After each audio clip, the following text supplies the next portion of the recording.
Futebol das Arábias, o podcast semanal onde falamos do futebol brasileiro com Leonardo Mataruna e do futebol português com Pedro Correia, passando pela Arabian Gulf League diretamente do Dubai.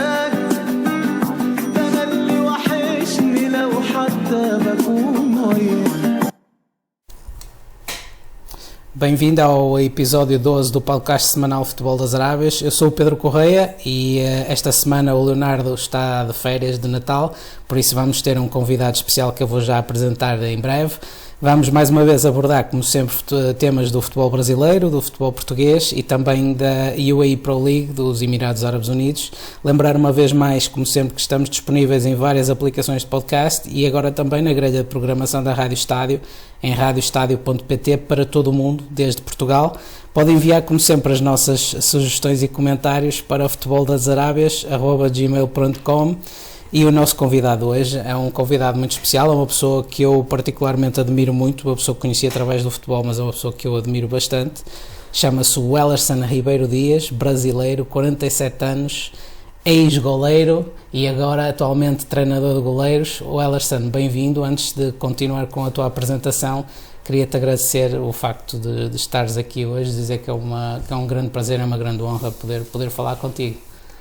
Pedro, é um prazer participar aqui com vocês do seu programa. É um programa aí que tem crescido muito aí em Portugal. É uma honra para mim, é um prazer participar com vocês.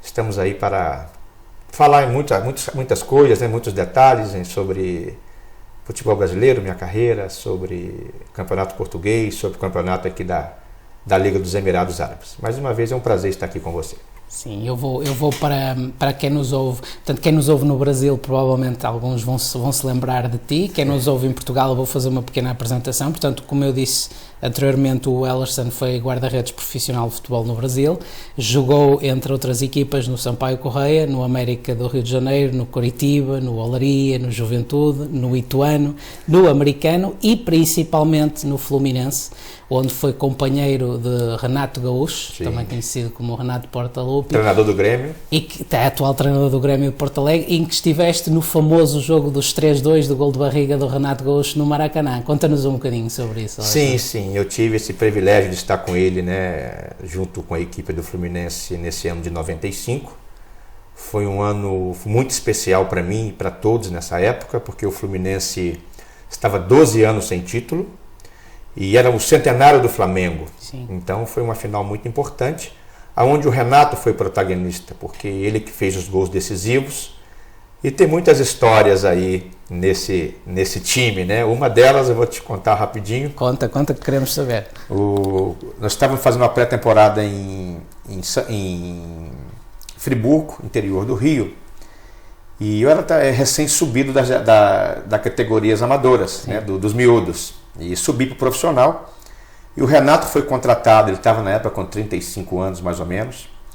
Ele foi o último ano da sua carreira, e quando eu cheguei para tomar um banho de piscina para relaxar, ele estava na piscina com aquele óculos grandão dele escuro. Ele falou: "Ei garoto, você é o goleiro que subiu do Júnior ano passado para o time profissional?" Eu falei: "Sou eu mesmo." Ele: "Se prepara para dar uma volta olímpica esse ano, tá? O que você tem de idade, eu tenho de títulos. E eu tenho mais 1 minuto de silêncio dentro de campo que você tem de vida. Então se prepara para dar uma volta olímpica esse ano." Eu falei: "Quem é esse louco que não me conhece e fala logo isso?" E foi o que ele falou. Ele foi o principal jogador e me fez dar uma volta olímpica. É verdade. Depois desse ano maravilhoso que nós tivemos. Lembrar que do outro lado, no Flamengo, estavam, entre outras, uma figura muito conhecida do futebol brasileiro e mundial chamado Romário, não é? Sim, era o ataque dos sonhos, era Romário, Sávio e Edmundo. Sim. E o treinador nessa época do Flamengo era o Vanderlei Luxemburgo. Sim. Então tinha uma equipe excelente, com vários jogadores de seleção brasileira, e a nossa equipe, mais uma equipe de operário, vamos dizer assim, foi uma coxa de retalhos, Eu vim do Júnior, o Lima veio do esporte, o Renato veio do Atlético Mineiro, o Ailton veio do futebol do Japão, o Sorleio, aí fizemos ali o Ezio fazia parte do clube do Fluminense. Então ali fizemos ali uma coxa de retalhos que deu certo, Um time muito unido, muito aguerrido.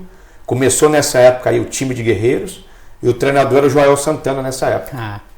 Mas foi muito bom, como dizem em Portugal, foi porreiro, né? Ganhamos esse título aí em cima do Flamengo, no centenário do Flamengo. E no Brasil dizem que é o único título que tem título, o gol de barriga.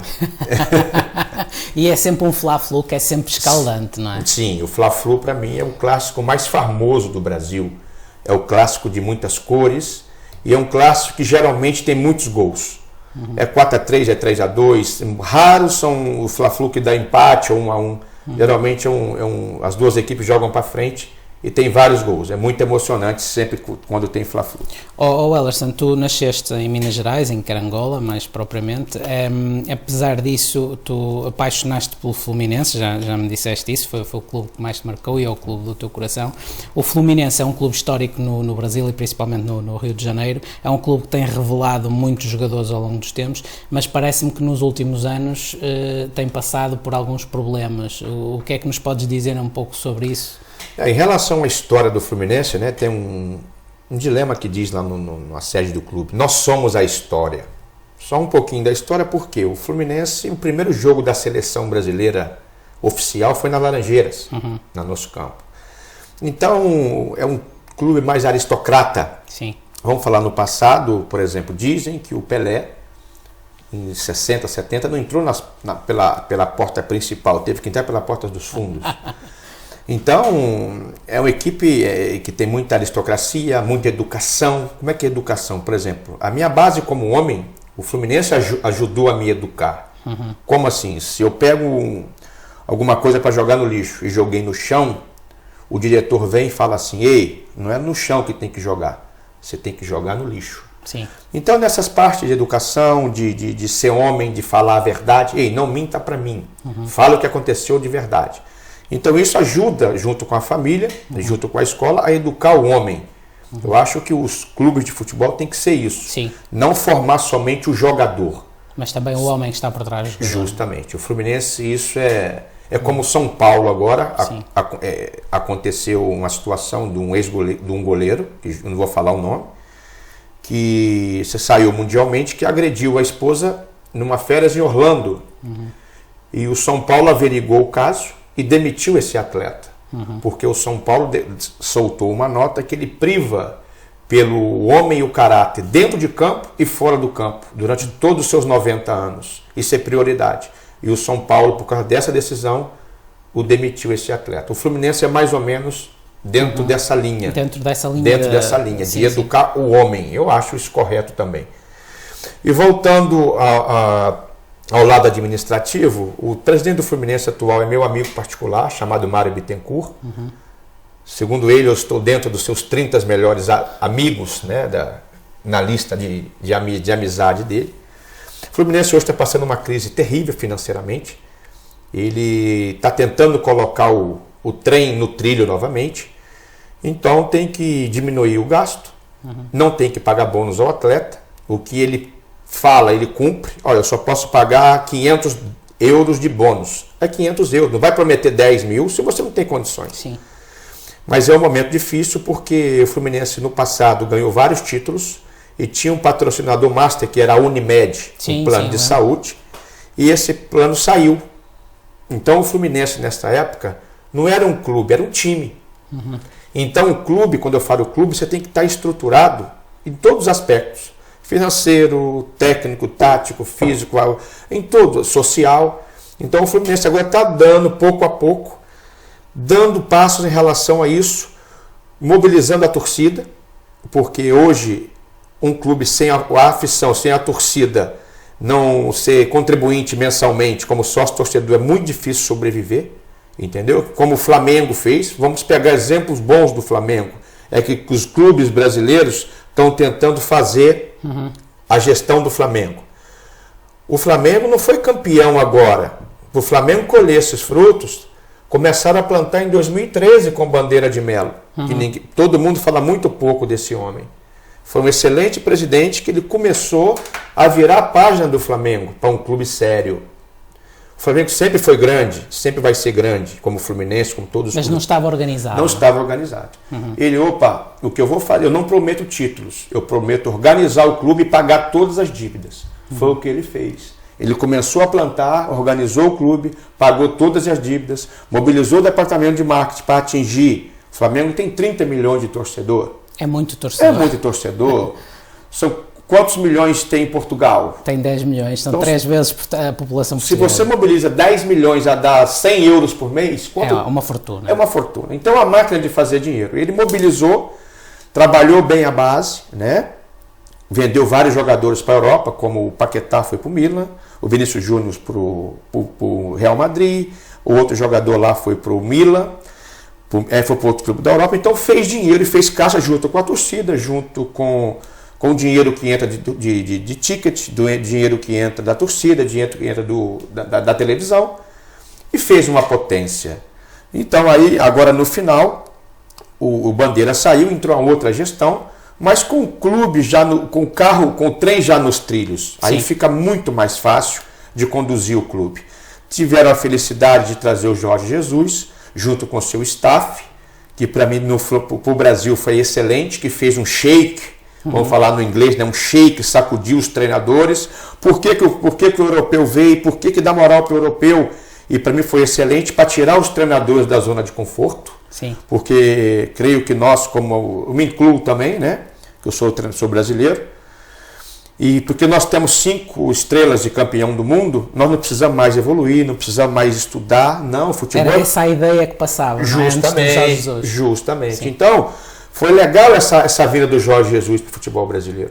O Jorge Sampaoli também, para dar uma sacudida nos nossos treinadores. Nós temos que estudar, temos que evoluir, temos que ser como a Europa, né? Temos como o Jorge Jesus orienta o tempo todo, pilha os jogadores o tempo todo, intensidade o tempo todo. Isso foi excelente para nós. Então, eu creio que o Fluminense e vários clubes do Brasil estão dando passos largos para organizar os clubes como a Europa faz há muito tempo. Portanto, tu achas que não só a forma como o Flamengo está organizado, como também agora o facto de vir o Jorge Jesus, nos últimos dias tem-se falado, o Augusto Inácio também já foi, creio que para o Avaí, e está-se a falar agora também do Jesualdo Ferreira. Isso, Jesualdo que já acertou no Santos. Portanto, tu achas que isto de facto vai ser uma nova era que se vai inaugurar no futebol brasileiro com os chamados gringos? Eu acho que sim. Eu acho que pra gente, treinador, né, como eu já trabalho fora, como eu trabalhei muito tempo na Grécia, 5 anos, você já vê aí, mais 6 anos aqui no Aluaça, a gente vai trabalhando com várias nacionalidades diferentes, com várias escolas de futebol diferentes. E vais absorvendo, não é? Então eu vou absorvendo. Então eu sei como um grego trabalha, eu sei como um espanhol trabalha, eu sei como um português trabalha, eu sei como um sérvio trabalha, porque você tem essa interação, essa integração junto. Isso para mim não tem preço que pague. Então é isso, eu já fiz os cursos aqui nos Emirados, treinador de goleiro. No Brasil eu já fiz a licença A, só falta a Pro da CBF. Então isso é legal, essa interação de trabalho, de interamento. Como é que o Jesualdo trabalha? Como é que o português trabalha? Como é que o argentino trabalha? Que eu possa absorver isso para embutir isso no meu trabalho? Isso é excelente, não ficar só focado no Brasil, Brasil, Brasil. Acho que o mundo hoje, através da internet, é uma interatividade global. Então eu acho que isso, quanto mais treinadores que possam agregar, né, ao futebol brasileiro, eu acho isso excelente. Estavas há pouco a falar do Al-Wasl, deixa-me só num instante, para quem nos está a ouvir, principalmente em Portugal e também no Brasil, falar um pouco sobre a tua carreira como treinador de guarda-redes, que também já tem alguns anos. Tu trabalhaste no América do Rio de Janeiro, na seleção brasileira de sub-15 e sub-17, na seleção do Irão de sub-20, no Aris Tessalónica da Grécia entre 2007 e 2012 e estás agora no Al-Wasl aqui do Dubai, nos Emirados Árabes Unidos, desde 2014, aliás, entramos quase, eu entrei uns meses antes, mas muito poucos, entramos quase ao mesmo tempo, estamos aqui já, tu quase há 6 anos, eu já estou há um bocadinho mais de 6 anos, e de facto tens feito uma carreira praticamente sempre fora do Brasil, o que te permite ter uma visão completamente diferente daquilo que se passa dentro do país. Quando tu olhas agora de fora para dentro, e olhando agora um pouco mais aos últimos anos, que diferenças é que tu notas no futebol brasileiro desde o tempo em que tu deixaste de jogar até aos dias de hoje? Primeiro vou falar da minha carreira, como você iniciou, né? Eu iniciei minha carreira em 2003. Como treinador de guarda-redes? Como treinador de goleiros. Como treinador de goleiros de guarda-redes. Eu comecei na seleção sub-15, sub-17 com o Branco, o ex-jogador do Porto. Sim, o lateral esquerdo, que era o coordenador técnico da seleção. Inclusive voltou novamente esse ano, continua. E ele que abriu as portas para mim. E dali eu peguei uma geração muito boa, Renato Augusto, Anderson, Sidney, Marcelo, lateral esquerdo do Real Madrid, Denilson, que jogou no Arsenal, Anderson, que jogou jogou aqui no Arda também? Isso, o Anderson, que jogou no lateral esquerdo, que jogou no Manchester United. Sim. É uma geração fantástica, onde eu comecei bem, né? Eu comecei na seleção. E dali trabalhei no América, um ano, no Campeonato Carioca, fui para o Audax, que era o clube do Dr. Arthur Sendas, falecido Dr. Arthur Sendas, que é um ex-benemérito do Vasco da Gama. Sim. Né? E dali começou minha carreira internacional. Eu fui com o René Simões, né, para o Irã, a seleção sub-20 olímpica. Fiquei 6 meses em 2006. Em 2007 eu fui para a Grécia, junto com o Mazinho, tetracampeão do mundo, que era o coordenador técnico do Alis, de Tessalonique. E aí começou a minha vida na Europa. Comecei de 2007 até 2012. Tive o prazer de trabalhar com vários treinadores diferentes, como o Mazinho era treinador, Kike Hernandes, um espanhol, o Hector Raul Cooper, o argentino, o Dušan Bajević, que é o maior nome da Sérvia de treinador, que hoje é gerente geral do AICA, e com gregos também. Então você vai vendo as nacionalidades, como trabalham esses treinadores. E teve a felicidade de colocar 2 goleiros na seleção, e na Copa do Mundo da Sul-África de 2012, se eu não me engano, o Costa Halkias e os Mihaly Sifax. E ali foi um trabalho muito bom, eu abri o leque de contatos, né, a network de contatos, e foi muito bom. Em 2012 eu retornei para o Brasil, fiz o curso da CBF, que está tendo agora a sua primeira ou segunda turma, que o Branco me mandou fazer, como se fosse o curso da UEFA. Sim. Quem é como é que se diz, o carro-chefe, né, que é o organizador desse curso, é a CBF, que é o órgão máximo do Brasil, que é filiado à Mercosul, né, o Mercosul, a Comebol, vamos dizer assim. E aí eu me formei, tenho um nível A, só falta o Pro, entendeu? E aí quando eu estava fazendo em 2013 para 2014, eu recebi o convite do Hector Cooper, que trabalhou comigo na Grécia, que ele estava no Aluaça. Sim. E me fez o convite para tu vires, para me vir cá ao Aluaça. É feliz a hora que acabamos por nos conhecer e travar uma boa amizade. Wellerson, tens saudades de voltar para o Brasil e principalmente para o futebol brasileiro? Acredito que do Brasil tens saudades, tens lá a mulher e os filhos, não é? Sim. É por questões familiares, é natural que tenhas saudades. Mas em termos do futebol brasileiro, tendo em conta a experiência internacional que estás a ter, tens alguma vontade de voltar nos próximos tempos ou estás feliz com estas experiências? Não, amigo Pedro, é uma pergunta difícil, né? Tenho e não tenho, porque o futebol brasileiro hoje está passando um momento muito difícil, muito complicado, e como você trabalha muito tempo fora, eu tenho mercado no Brasil, mas não como eu tenho fora. Então eu já estou com 47 anos, então o meu desejo é de permanecer fora, entendeu? Eu tenho um plano de carreira que você conhece bem, que daqui uns 3, 4 anos eu quero encerrar como preparador de goleiro e iniciar como treinador. Entendeu? Vou começar no 18, 20, depois ao profissional. Quero fazer uma carreira bem sólida aí, porque quando você para de treinar goleiro é uma coisa. Quando você inicia uma nova carreira, você tem que começar na categoria de base, porque ali é o poço de informação, é onde você testa os seus trabalhos. Então, esse é o meu plano de carreira. Mas enquanto isso, eu pretendo continuar trabalhando fora do Brasil, como preparador de goleiro mais um tempo, e depois aí no momento certo, né, acredito muito em Deus, qual o momento certo que eu vou fazer a transição. Mas o meu desejo, daqui uns 3, 4 anos, fazer essa transição para treinador. Sim. Outra pergunta que te queria fazer, Wellerson, tendo em conta a experiência que tiveste com vários treinadores, e tu referiste aí vários nomes muito interessantes, qual foi assim o que te marcou mais e porquê? Bom, assim, por exemplo, em termos de organização, né, de disciplina, o Calderón, sim, o argentino, me marcou muito. Que foi aqui treinador do Al-Ahly. Isso, que eu creio que em 3 anos ele é que deu aí a virada, né, da organização do Al-Ahly para chegar a vários objetivos que você sabe, né? 2 finais de Copa, chegamos em vice-campeão, em 3º colocado no outro ano. Ele criou as bases para isso. Isso, a base para isso. Em termos de relacionamento de grupo, assim, o outro treinador argentino, que é o Rodolfo, né? Isso, de ter o grupo na mão, de ter os jogadores na mão, de conhecer os atletas. De saber como lidar, como lidar com os atletas. Ter um vestiário sano, um bom vestiário. Porque quem ganha jogos são os jogadores. Só de a gente não complicar os jogadores, a gente está fazendo um grande trabalho. Sim. Entendeu? Em termos de de organização fora de campo também, né? O Dušan Bajević, o sérvio também, de organizar tudo bem organizado, de não deixar os mínimos detalhes, né? De sair para vem para o 1, vem para o 2, do 2 vem para o 3, do 3 vem para o 4, ver toda a organização de rouparia, a organização de ônibus, de logística. Isso eu acho muito interessante. E dentro de campo, né? Você vai pegando, por exemplo, o Cooper, né, como dentro de campo, como o Jorge Jesus, né, cobrar muita intensidade dos atletas, não deixar os atletas entrar na zona de conforto, sempre incomodando os atletas. Essa linha aí que a gente tem aprendido muito. Ou seja, muito. Tu colheste várias influências de vários treinadores diferentes. Justamente.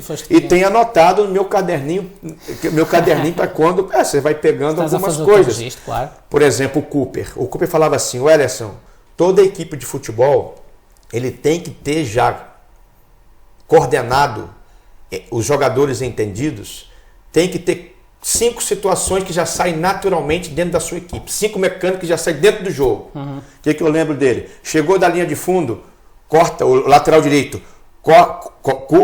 dribla e cruza com a perna esquerda no segundo pau, porque sempre no segundo poste vai entrar um atleta. Sim. Ele falava: sempre eu quero defensivamente e ofensivamente um atleta na marca do pênalti, porque a bola sempre vai chegar ali.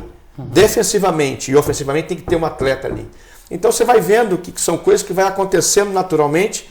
Ele cria isso para isso acontecer nos jogos. E tu foste absorvendo todas as informações para quando a gente chegar, botar isso tudo dentro que nós aprendemos, dentro da minha metodologia, que eu creio, e sempre vai nos ajudar isso. Sim, e depois torna interessante estas conversas que eu às vezes tenho contigo informalmente, porque de facto todos nós estamos apaixonados pelo jogo de futebol e acabamos por depois perceber muito melhor o jogo quando começamos a ouvir esse tipo de informação, quando começamos a ter acesso a esse tipo de conhecimento. Justamente. Que vem de dentro, precisamente. De dentro de campo. Outra coisa também que eu aprendi: futebol é cobertor curto. Exatamente. Vamos dizer assim, você não vai encher todo o campo. Se você se propõe a marcar na zona alta, na linha alta, vamos dizer assim antigamente, né, na linha 1, que é pressão, você vai dar espaço atrás. Então você tem que criar essa tática sabendo que o seu adversário pode te contra-atacar atrás. Você vai segurar, colocar o seu guarda-redes mais à frente para ser líbero, ou vai botar os atletas lá, os atacantes para pressionar o homem que tem a bola. Então essas coisas você vai vendo, porque se você se propôs a marcar na zona 3, deixar o adversário, dar espaço para o outro adversário à frente, você vai ter que ser intenso no seu campo. Quando ele entrar no seu campo, ele não pode jogar dentro do seu campo. Então isso você vai aprendendo, vai botando o seu molinho, né, que você vai aprendendo junto com o seu jeito de pensar. O que é que isso aí, a maioria dos treinadores fazem isso. Sim, há pouco falavas do Jorge Jesus e também do Flamengo, e eu ia-te falar agora um pouco mais disso. O Flamengo acaba de chegar à final da Copa Mundial de Clubes. Pronto, perdeu no fim 1-0 com o Liverpool, mas creio que fez uma boa participação. Como é que tu vês todo este reinado do Jorge Jesus, a forma como a equipa joga? Como é que tu olhas para tudo isto? Achas que o Flamengo podia ter feito mais do que o que fez? Esteve dentro das expectativas? Qual é a tua opinião no geral acerca disto? Não, como eu já falei, eu acho que a ida do Jorge Jesus foi excelente para o futebol brasileiro. Mas ao início houve muita resistência. Isso, muita resistência dos nossos treinadores brasileiros, porque quando chega um estrangeiro que tem resultado, você quer se proteger, você quer ser barrista. Sim. Entendeu? Então nós se protegemos, mas não adiantou, a mídia aflorou o Jorge Jesus. E agora 90% dos treinadores aceitam o Jorge Jesus. Inclusive, tem amigos que falam que ele tem que ser o treinador da seleção brasileira. Sim. Também já se fala disso. Já se fala isso. Então, pode ser, por que não? Por que ele não pode ser treinador da seleção brasileira? E aí, no Brasil, está tendo uma revolução de novos treinadores. Os antigos estão parando. São poucos treinadores antigos que tem. Vamos lá, tem o Abel Braga agora no Santos, o Luxemburgo foi para o Palmeiras. E não tem por aí não. Vem uma nova safra. Qual é essa nova safra? Renato Gaúcho no Grêmio, o Fernando Diniz no São Paulo, que tem uma metodologia como Guardiola, de ter a posse de bola. Temos o o que vai para o Corinthians agora, esqueci o que estava no Heleno, Thiago Heleno, que estava no Atlético Paranaense, que fez uma excelente temporada. O Ceni está no Fortaleza. Também, o filho do Jairzinho, que é o Jairzinho, estava no Botafogo. O Zé Ricardo, que estava no Inter, que é uma nova geração que saiu do Flamengo. O Jorginho, o tetracampeão que subiu o Curitiba, que também foi treinador do Aluace. Então, o Roger, um ex-atleta que foi campeão no Grêmio, tá no Bahia fazendo excelente trabalho. Então tem uma nova geração surgindo de treinador. Aonde você não constrói o futuro sem o passado. Sim. Essa geração como o Abel Braga, como o Luxemburgo, que foi treinador do Real Madrid, o Abel trabalhou muitos anos em Portugal também, vocês sabem disso. Então ajuda muito essa nova safra. Aí está vindo essa nova safra aí, com nova metodologia de trabalho, de treinamento, né? Aí você me fala, o que você pensa sobre treinamento tático de futebol? Tudo que você fazia antigamente, você faz hoje, Pedro. Não mudou nada.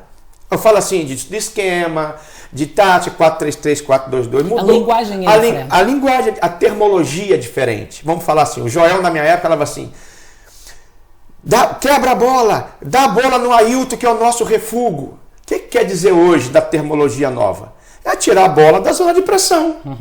Você tira da zona da esquerda e bota na direita. Tira a bola da zona de pressão. É trocar de lado.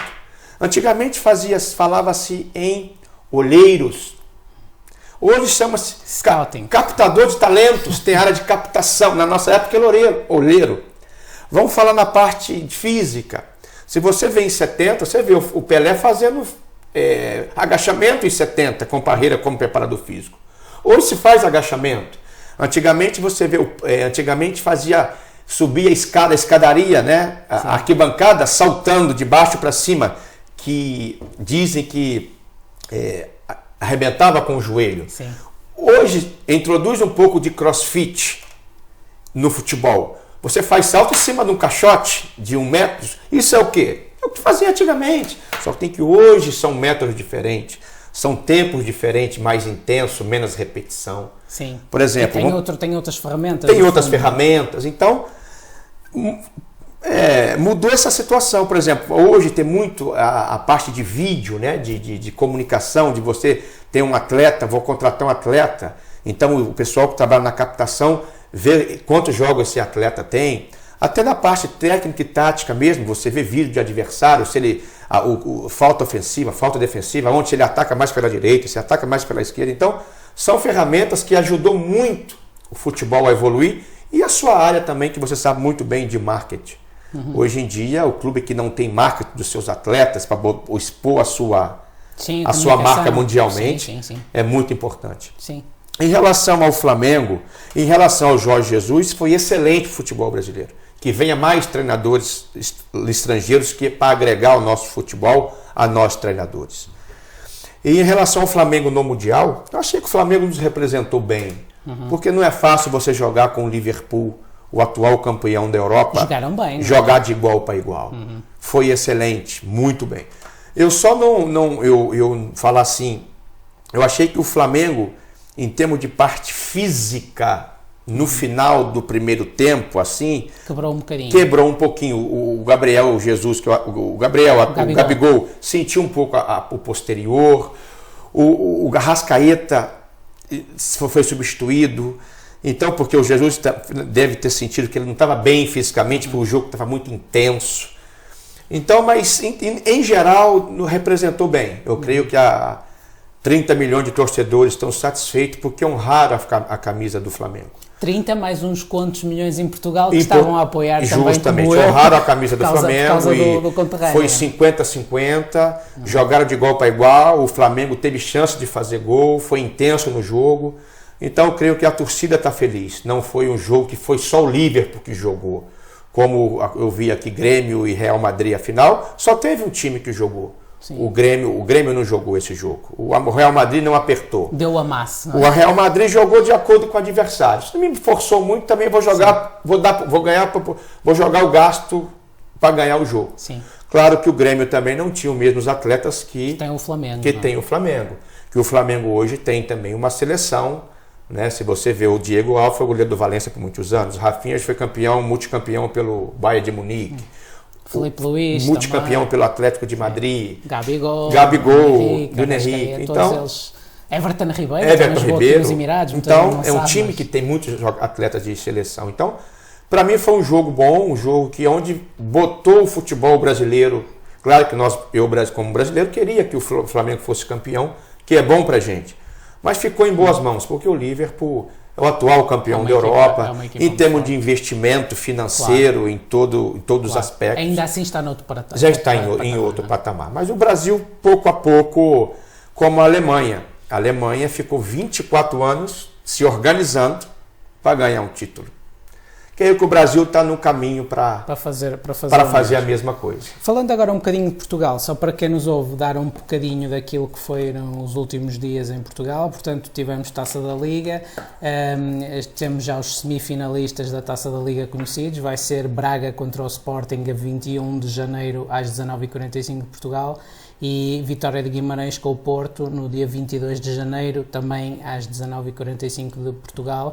Wellerson, eu não sei até que ponto é que tu segues muito o futebol português. O português nos últimos tempos anda envolto em polémicas, é uma coisa mais ou menos comum, nos últimos tempos tem sido um bocadinho pior. Tivemos inclusive vários problemas com a arbitragem no último fim de semana, porque habitualmente temos VAR, mas neste último fim de semana não tivemos, portanto era a Taça da Liga e não houve VAR. E há muitas polémicas em termos de arbitragens e outras coisas à volta, mas queria saber a tua opinião no geral acerca do futebol português, se acompanhas, se tens alguma ideia do que se está a passar, da evolução. Bom, o futebol português, né, é um futebol que tem evoluído muito, principalmente os treinadores. Sim. Os treinadores portugueses estão muito bem preparados. Concordo. Em todos os aspectos. Tático, físico, técnico, psicológico são os 4 pilares que desenvolvem o futebol, né, high performance, né, o futebol profissional. Você pode ver que tem vários treinadores portugueses fazendo grandes trabalhos no mundo todo. Sim, por todo lado. Os 4 por cantos todo lado. E parabéns para isso, porque se preparou para isso o governo.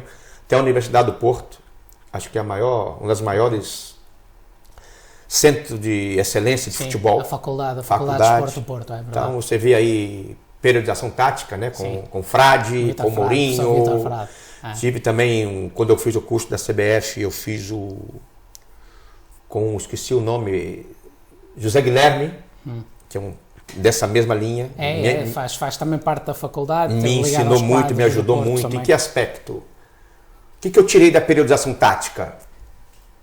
Tem muitas coisas que 90% eu concordo, 10% eu não concordo. Mas 90% sobre treinamento. Você não pode, o treinador hoje não pode ir para o campo desorganizado. Você tem que ir para o campo, saber o que você quer treinar. Objetivos bem definidos. Objetivos bem definidos. Princípio de treinamento. O preparador físico, ele tem que aquecer o seu time pensando no trabalho principal do treinador. No que vai fazer assim. No que vai fazer. E os objetivos que querem atingir com a sessão de treino. São mesmo. Aí, depois de você, transição tática ofensiva para defensiva, você coloca o molho que você quiser.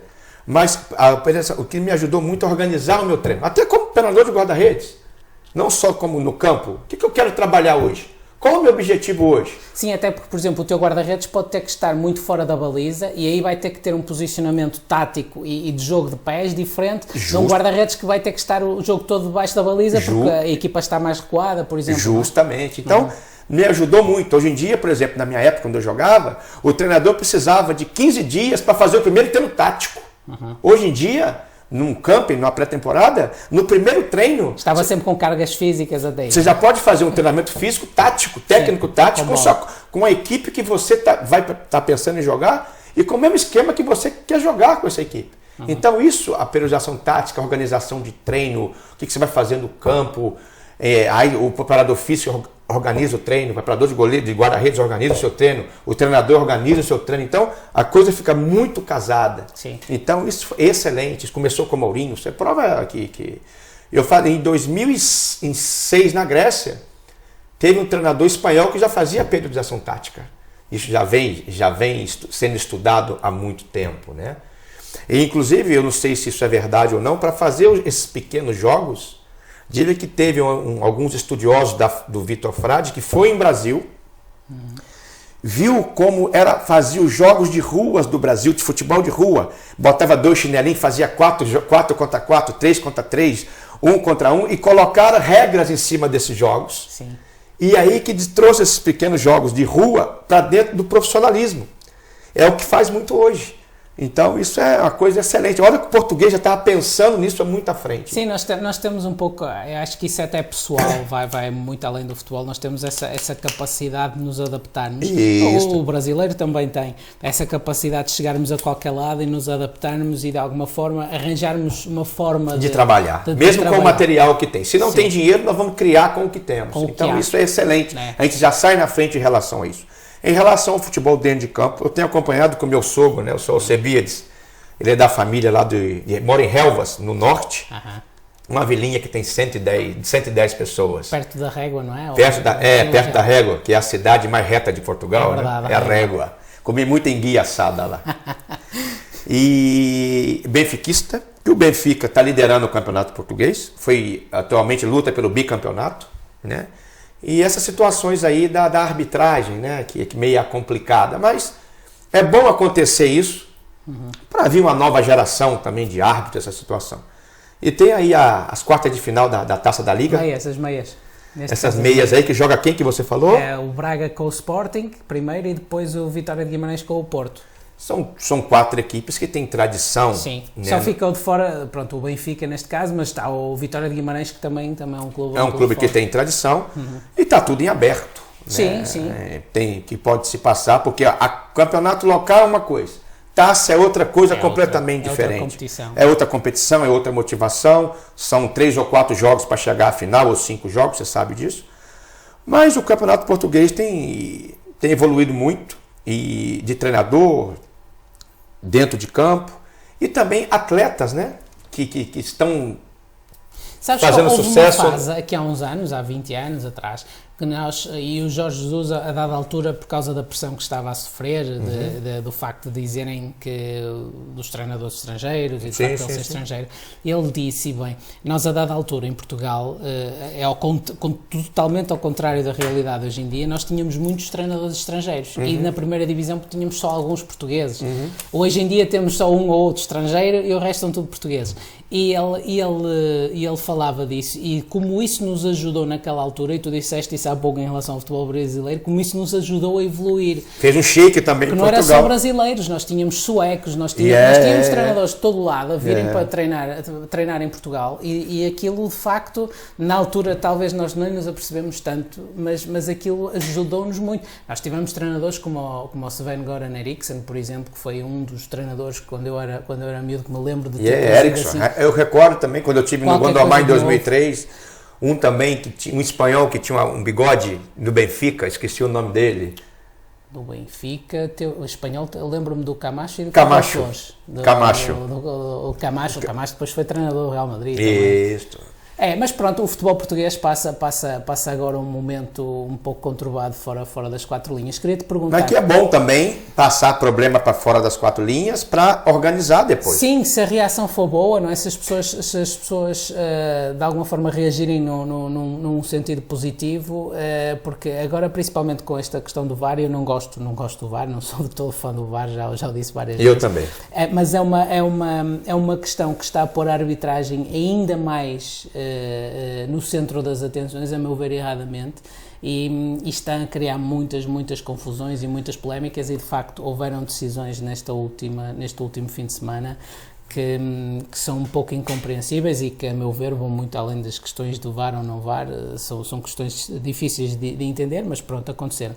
Queria-te perguntar, porque tu és ex-guarda-redes e treinador de guarda-redes, em termos do futebol português, se há algum guarda-redes que te enche as medidas, que tu gostes?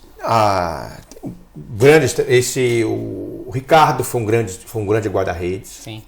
Rui Patrício, excelente guarda-redes, né? Vitor Bahia, Gustavo. Vitor Bahia, bom guarda-redes, jogou no Barcelona, jogou no Porto. O Elton também, que jogou vários anos no Porto. Quem mais? Um goleiro novo, um guarda-redes novo que iniciou no Benfica. Esqueci o nome dele agora. Teve o Oblak, teve o Ederson. Não, antes. Ele é português. Era português, o Moreira? Moreira. Por onde era Moreira? Moreira. Começou bem Eu creio que o Moreira está agora num O clube. Kim também foi um bom guarda-redes. Tem boa escola de guarda-redes o Portugal. O titular agora é o Rui Patrício. Sim, da né? seleção. E, inclusive é o Fernando Santos, que é o treinador não, da seleção. Sim.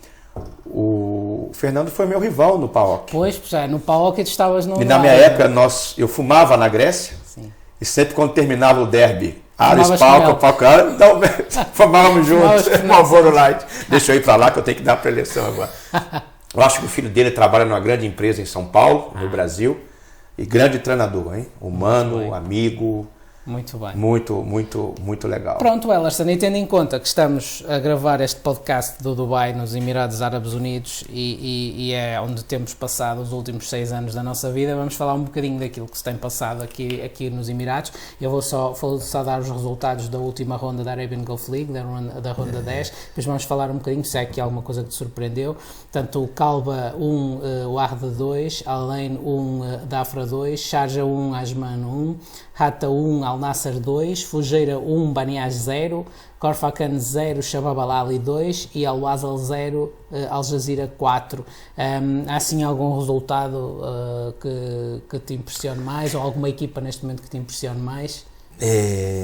Uma equipe que me impressiona muito é o Sharjah, porque eu pensei que o Sharjah, como foi campeão da última temporada, achei que talvez poderia relaxar, entrar esse ano mais devagar, porque tinha 23 anos que não conseguiu o título. Sim.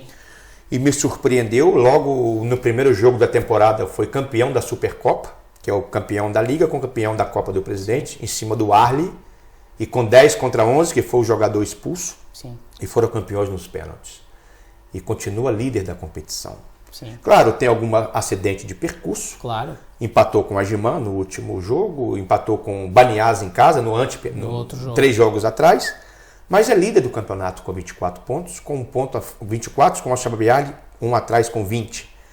O que me impressiona é o Sharjah não relaxar. Aí que vai depender muito agora, que vai ser o divisor de águas, que nós passamos isso. Sim. Quando vem a Champions League. Pois é. Se você não tiver um elenco com profundidade suficiente, não é? Complica, aí você tem que saber o que você quer. Mas o Shabab Ahly também vai a essa competição, não é? Portanto, mas o Shabab Ahly tem mais experiência e mais atletas para substituir. Porque são 6 jogos que você joga de alta intensidade, de alto nível. Pelo menos 6 jogos seguro. 3 dentro e 3 fora. Sim. Que é de alta intensidade, poder técnico, físico, técnico psicológico altíssimo. Que depois, por exemplo, você pega o Hilal lá na Saudia, na terça-feira.